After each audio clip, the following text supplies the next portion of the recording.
നമസ്കാരം കൂട്ടുകാരെ, ഇന്നൊരു സ്റ്റിച്ചിങ് വീഡിയോ ആയിട്ടാണ് കേട്ടോ വന്നിട്ടുള്ളത്. നമ്മൾ ഇതേ സെയിം മെറ്റീരിയൽ കൊണ്ട് ഒരു അനാർക്കലി ചുരിദാർ അടിച്ചേർന്നില്ലേ, അപ്പോൾ അതിൽ നിന്ന് ബാക്കി ഉണ്ടായിരുന്ന മെറ്റീരിയലാണ് കേട്ടോ അത്, ബ്ലാക്ക് കളറ്. അപ്പോൾ അതും കൊണ്ട് നമ്മൾ ഇന്നൊരു ഷർഗാണ് അടിക്കാൻ പോണത്. ഞാനിപ്പോൾ ഇവിടെ 2 മീറ്റർ തുണി വെച്ചാണ് ഞാനിത് അടിക്കാൻ പോണത്. നമുക്ക് എത്ര ഫ്ലെയർ വേണോ അതിനനുസരിച്ച് നമ്മൾ ആദ്യം ഇതൊന്ന് രണ്ടായിട്ട് മടക്കുക. ആദ്യം ബാക്ക് പാർട്ടാണ് കട്ട് ചെയ്യണത്. ഷോൾഡർ നമ്മളൊരു 7 ഇഞ്ച് എടുത്തിട്ടുണ്ട്. പിന്നെ നമ്മുടെ കൈക്കുഴിക്ക് 7 എടുക്കുക. ചെസ്റ്റ് സൈസ് ഞാനൊരു 10 എടുത്തിട്ടുള്ളത്. ഷേപ്പ് എടുക്കുന്നത് 14 ഇഞ്ച് എടുത്തിട്ട് അവിടെ നിന്ന് നമ്മൾ എത്രയാണോ ചെസ്റ്റ് സൈസ് എടുത്തത് അതിൻ്റെ 1 ഇഞ്ച് കുറച്ചിട്ട് നമ്മളവിടെ അടയാളപ്പെടുത്തുക. അപ്പോൾ ഞാൻ 10 എടുത്തതുകൊണ്ട് 9.5 അവിടെ അടയാളപ്പെടുത്തിയിട്ടുള്ളത്. എന്നിട്ട് നമ്മുടെ ഫ്ലെയർ എത്രയാണോ നമ്മൾ എടുക്കുന്നത് അതിനനുസരിച്ച് ഇതുപോലെ ഒന്നിങ്ങനെ വരച്ചു കൊടുക്കുക. എന്നിട്ട് താഴ്ഭാഗത്ത് ഒരു 2 ഇഞ്ച് അടയാളപ്പെടുത്തിയിട്ട് ഒരു കർവ് മോഡലിൽ ഒന്ന് അടയാളപ്പെടുത്തി കൊടുക്കുക കേട്ടോ. കഴുത്ത് ഞാൻ 3 ഇഞ്ച് ലെങ്ത്തും 3 ഇഞ്ച് വിഡ്ത്തുമാണ് എടുത്തിട്ടുള്ളത്. എന്നിട്ട് നമ്മൾ ഇതൊന്ന് വെട്ടിയെടുക്കുക. ഇനി നമുക്ക് ഫ്രണ്ട് പാർട്ട് വെട്ടിയെടുക്കാം. ജോർജറ്റ് മെറ്റീരിയൽ ആയത് കാരണമാണ് ഞാനിപ്പോൾ ഇതേ സെയിം അളവിലാണ് ഒന്ന് വെട്ടിയെടുക്കണത്. വേണമെങ്കിൽ 1 ഇഞ്ച് കൂട്ടിയെടുത്താലും കുഴപ്പമില്ല. അതേപോലെ വേറെ നമുക്ക് സാധാ മെറ്റീരിയലൊക്കെ ആണെന്നുണ്ടെങ്കിൽ നമുക്ക് ഇത്രയ്ക്ക് എടുക്കേണ്ട ആവശ്യമില്ല. ഞാനിപ്പോൾ ഇവിടെ ഒരു 5 ഇഞ്ചെങ്കിലും ഒന്ന് മടക്കി അടിക്കുന്നുണ്ട്, അത് കാരണം കൊണ്ടാണ്. പിന്നെ നമുക്ക് കൈയാണ് വെട്ടിയെടുക്കാനുള്ളത്. 14 ഇഞ്ചാണ് ഞാൻ ലെങ്ത്ത് വെച്ചിട്ടുള്ളത്. ബാക്കി നമ്മൾ സാധാ മാർക്ക് ചെയ്യണ പോലെ തന്നെ നമ്മുടെ കൈ മാർക്ക് ചെയ്തെടുത്തിട്ട് വെട്ടിയെടുക്കുകയാണ് ചെയ്യണത് കേട്ടോ. അപ്പോൾ ഇത്രയേ ഉള്ളൂ നമ്മുടെ കട്ടിങ്. ഇനി നമുക്കിത് എങ്ങനെയാണ് അടിക്കണതെന്ന് നോക്കാം. ആദ്യം തന്നെ നമ്മുടെ ബാക്ക് പാർട്ടാണ് അടിക്കണത് കേട്ടോ. നമ്മുടെ കഴുത്ത് വെട്ടിയിട്ടുണ്ടായിരുന്നില്ല, അപ്പോൾ അത് ആദ്യം ഒന്ന് വെട്ടി മാറ്റുക. എന്നിട്ടൊരു ക്രോസ് പീസ് കൊണ്ട് കഴുത്തൊന്ന് അടിച്ചെടുക്കുകയാണ് ചെയ്യണത്. ഇനി ക്രോസ് പീസ് വെക്കാൻ താല്പര്യമില്ല എന്നുണ്ടെങ്കിൽ നമ്മുടെ സാധാ ഒരു തുണി വെച്ചിട്ട് ഇത് നമ്മൾ അടിച്ച് പതിച്ചടിക്കണ പോലെ അടിച്ചാലും മതി. ഞാനിപ്പോൾ ഇവിടെ ക്രോസ് പീസ് കൊണ്ടാണ് അടിക്കണത്. ആദ്യം ഒന്ന് അടിച്ചിട്ട് ഒന്ന് പതിച്ചടിച്ചു.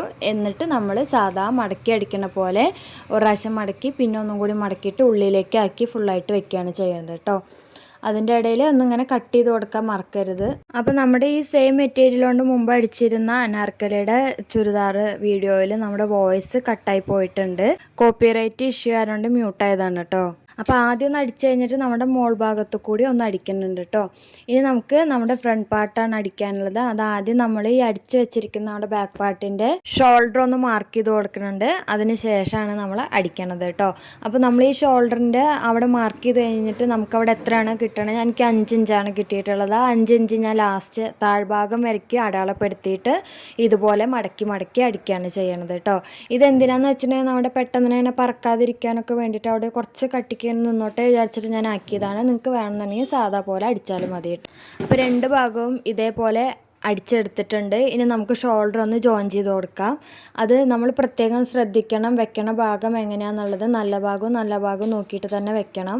ഇല്ലെങ്കിൽ അങ്ങോട്ടും ഇങ്ങോട്ടും ഇതിൻ്റെ ഭാഗങ്ങൾ മാറിപ്പോകാൻ ചാൻസ് ഉണ്ട്. കാരണം നമ്മൾ ഫ്രണ്ട് ഓപ്പൺ ആയ കാരണം കൊണ്ട്. ഇനി നമുക്ക് കൈയിൻ്റെ താഴ്ഭാഗത്തൊന്ന് ഇതേപോലെ മടക്കി കൊടുത്തടിക്കാം. 14 ഇഞ്ചാണ് നമുക്ക് വേണ്ടത്. അതിന് 1 ഇഞ്ച് കൂടുതൽ എടുത്തിട്ടുണ്ട്. താഴ്ഭാഗത്ത് 1/2 ഇഞ്ചും മോൾ ഭാഗത്ത് 1/2 ഇഞ്ചും നമുക്ക് അടിക്കാൻ വേണ്ടിയിട്ടുള്ളത്. തയ്യൽ തുമ്പിന് 1/2 ഇഞ്ചും താഴ്ഭാഗത്ത് മടക്കി അടിക്കാൻ 1/2 ഇഞ്ചും അങ്ങനെയാണ് എടുത്തിട്ടുള്ളത് കേട്ടോ.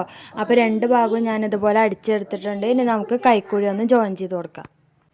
സാധാ നമ്മൾ അടിക്കണ പോലെ തന്നെയാണ് പകുതി ഭാഗങ്ങളും അടിക്കണത്. ഈ ഫ്രണ്ട് ഓപ്പണിൻ്റെ കാര്യം മാത്രമാണ് നമ്മൾ നോക്കേണ്ടതുള്ളൂ.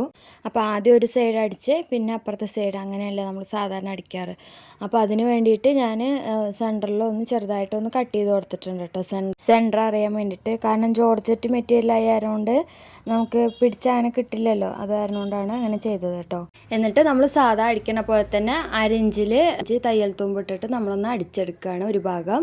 എന്നിട്ട് നമ്മൾ ഇതേപോലെ തന്നെ അപ്പുറത്തെ സൈഡും ഒന്ന് അടിച്ചെടുക്കുകയാണ്.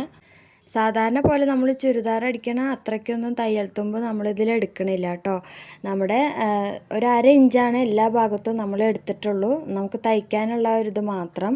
പിന്നെ ഫ്രണ്ട് ഓപ്പൺ ആയാലും ഷർഗ് ആയതുകൊണ്ട് നമുക്ക് അത്രയ്ക്ക് മെറ്റീരിയലിൻ്റെ ആവശ്യം വരുന്നില്ല. നമുക്ക് ഫ്ലെയർ ആയിട്ട് കിടക്കുകയാണെങ്കിൽ മാത്രം കുറച്ച് മെറ്റീരിയലിൻ്റെ ആവശ്യമുള്ളൂ. അല്ലെങ്കിൽ നമുക്ക് സാധാ 2 മീറ്റർ കൊണ്ട് തന്നെ നമുക്കിത് സിമ്പിളായിട്ട് അടിച്ചെടുക്കാം കേട്ടോ.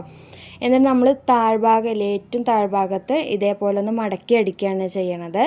മടക്കിയും കൂടെ അടിച്ച് കഴിഞ്ഞിട്ടുണ്ടെങ്കിൽ അത് നമ്മുടെ ചെറിയ അങ്ങനെ കർവ് ഷേപ്പ് അടിച്ചില്ലേ, ആ ഭാഗം വരയ്ക്ക് നമ്മളൊന്ന് ഇതുപോലെ ഒന്ന് മടക്കി അടിക്കുകയാണ് ചെയ്യണത് കേട്ടോ.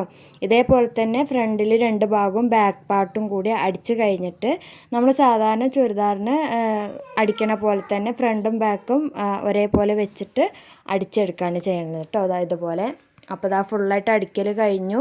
നമ്മുടെ ഷർഗ് ഇവിടെ റെഡി ആയിട്ടുണ്ട്. അപ്പോൾ അടുത്ത വീഡിയോയിൽ നമ്മളൊരു ക്രോപ്പ് ടോപ്പാണ് സ്റ്റിച്ച് ചെയ്യാൻ പോണത് ഇതിന് വേണ്ടിയിട്ടുള്ളത്. അപ്പോൾ അതിൽ ഞാൻ ഇതും കൂടി ഇട്ടിട്ടുള്ള വീഡിയോ കാണിക്കാം കേട്ടോ.